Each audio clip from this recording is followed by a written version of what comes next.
थोड़ा गलती हुआ है उनसे, भरतभूषण तिवारी से। वो तमंचा नहीं लेना चाहिए था। सिस्टम से लड़ने के लिए जरूरी नहीं कि हम तमंचा ही इस्तेमाल करें। आपको मैं बता देना चाहता हूँ, हम लोग भी बहुत लड़ाई लड़े हैं, आज भी लड़ते हैं, लेकिन आज तक अपने जीवन में नहीं सोचे कभी हथियार उठाना पड़े।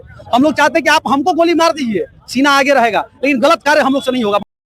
देखिए, कारगिल चौक का इलाका है और भरत तिवारी प्रकरण अभी शांत होने का नाम नहीं ले रहा है। जिस तरीके से महापंचायत हुआ था, अभी देखिए कारगिल चौक पे ना कुछ युवा जो हैं यहाँ पे हाथ में झंडे और भरत तिवारी का फोटो लेके शहीद भरत भूषण तिवारी अमर है, इस तरह का हाथ में तख्ती बैनर लगा के यहाँ पे खड़े हैं। और देखिए यहाँ पे तिरंगा भी है। तो भरत भूषण तिवारी का जो प्रकरण है अभी तक चल रहा है, कब तक चलेगा ये देखना है। और यहाँ पे लोग प्रदर्शन कर रहे हैं। कहाँ से है भैया? हम भैया सगुना मोड़ से आए हैं जी। भैया इनके न्याय के लिए खड़े हैं। बस सरकार से ही उम्मीद है कि अविलंब कार्रवाई किया जाए, पुलिस वालों को गिरफ्तार किया जाए जिनके नाम पे FIR हुआ है, लिपापोती करने का कोशिश ना किया जाए। बिल्कुल चलना चाहिए। जिस तरह का जो लाइव में देखने को मिला था उसके अकॉर्डिंग तो यही लगता है कि इन लोगों ने फर्जी इनकाउंटर का नाम दिया है और हत्या किया है। देखिए, हिंदू पुत्र नागेश सम्राट भी यहाँ पे खड़े हैं, ये ग्राउंड पे भी गए थे, इनसे भी हम बात करेंगे।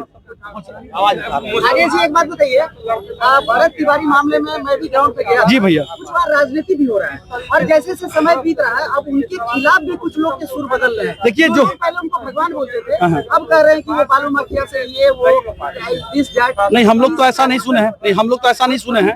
और आपको एक बात बता देना चाहते हैं, भरतभूषण तिवारी का रिकॉर्ड है, आप पता करेंगे अगर आप गए हैं तो।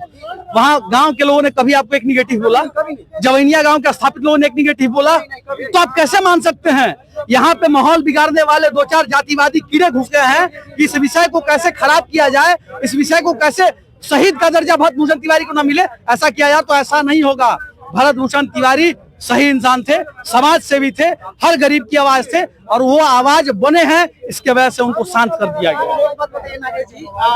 जैसे से समय बीता है, नीट छात्रा मामले में क्या हुआ, सब लोग सड़कों पे उतरे, हम लोग भी मेहनत किए, आवाज भी उठाए, अब इनका भी तो समय बीतते जाएगा फिर मामला। भैया, हम लोग तो सिस्टम है नहीं, हम लोग तो सरकार है नहीं, हम लोग तो प्रशासन है नहीं। हम और आप एक आम नागरिक है। हमारी वाणी गोली हो सकती है लेकिन बंदूक हमारे पास नहीं है।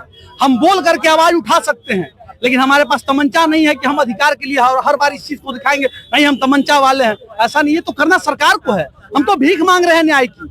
अगर सरकार इस विषय पे गंभीरता से नहीं लेता है कि भरतभूषण तिवारी को न्याय कैसे दिया जाए, वो अपराधी अभी तक पकड़े नहीं गए, तब तो न्याय चढ़ गया सूली पे, तब तो न्याय सूली पे चढ़ जाएगा ना। तब तो धिक्कार हुआ कि हम बिहार में रह रहे हैं और बिहार के लोगों को बार बार जागृत करें इस विषय पे। कल को आपके साथ भी ये होगा तो कौन लोग आगे आएंगे?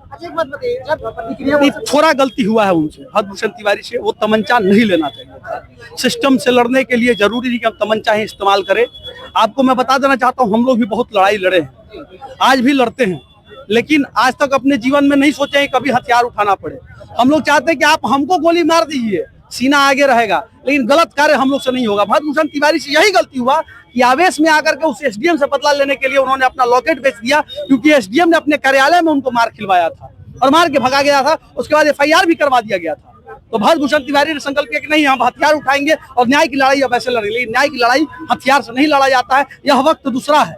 यह वक्त अब सिस्टम और सरकार के लोगों से आह्वान करना पड़ेगा, लड़ाई लड़ना पड़ेगा, आपको आवाज बुलंद करना पड़ेगा। लेकिन भरतभूषण तिवारी का अगर उस समय लोग साथ दिए रहते तो शायद ये आवाज बहुत बड़ा हो सकता था और आज भरतभूषण तिवारी हमारे बीच जिंदा रहते। मैं आपको बता देना चाहता हूं, अगर प्रशासन जब घेर कर इनकाउंटर कर रहा था तो उस गांव से मैंने आग्रह किया जब गया था उस समय कि अगर 10-20 लोग भी प्रशासन के सामने हाथ जोड़ कैसे खड़े हो जाते ना, किसी का हिम्मत नहीं था गोली चला देने का। लेकिन लोग डर गए, लोगों को डराया गया, भगा दिया गया। जो जवैनिया गांव के स्थापित लोग थे उनको भी भगा दिया गया हथियार के बल पे। वो लोग डर के हमारे सहज होकर के हट गए वहां से और उसके बाद वही इनकाउंटर कर दिया। हमारा मांग यही है कि जल्द से जल्द जो हत्यारे हैं, SDM साहब से लेकर के जो भी DSP और SP और STF के जो सिपाही हैं, उनकी गिरफ्तारी होकर के स्पीडी ट्रायल कराकर सजा करवाया जाए, यही जरूरी है। और भरतभूषण तिवारी के सपनों को जो अधूरा है कि इस गांव को अच्छे से सजाना है, उस भरतपुर को हम लोग सजाने का काम करेंगे अगर सरकार नहीं सजाएगी। चलिए, तो तमाम आप देख रहे हैं कि यहाँ पे कारगिल चौक पे देखिए ये सारी भीड़ आपको भरत तिवारी के लिए खड़ी है, शहीद भरत तिवारी को न्याय दिलवाने के लिए। मेरा तो ये माना कि शहीद भरत तिवारी को जहाँ जाना था चले गए, स्वर्गवासी हो गए। लेकिन अब जो पुलिस वाले हैं देखिए इस कारगिल चौक पे शहीद स्मारक के सामने में कम से कम सिस्टम को ये लगे कि एक व्यक्ति तो चला गया, लेकिन अब उसके बाद उसको न्याय कम से कम मिले और जो दोषी पुलिसकर्मी हो गए उनको सजा मिले। हालांकि नीट छात्रा के मामला के बाद मुझे सिस्टम पे इस तरह के चीजों पे बहुत ज्यादा यकीन तो नहीं है, पर फिर भी मैं कोशिश कर रहा हूँ कि माननीय सम्राट चौधरी अगर मेरी बात को सुन रहे हैं और लोकतंत्र में उनको यकीन है तो कम से कम इतना कर दीजिए कि भरत तिवारी जी को न्याय मिले और इसमें जो दोषी पुलिसकर्मी है या दूध का दूध पानी का पानी करवाए सम्राट चौधरी जी। बने रहे, आप देख रहे हैं दुपट्टा फोरम, मैं हूं आपके साथ सत्यम।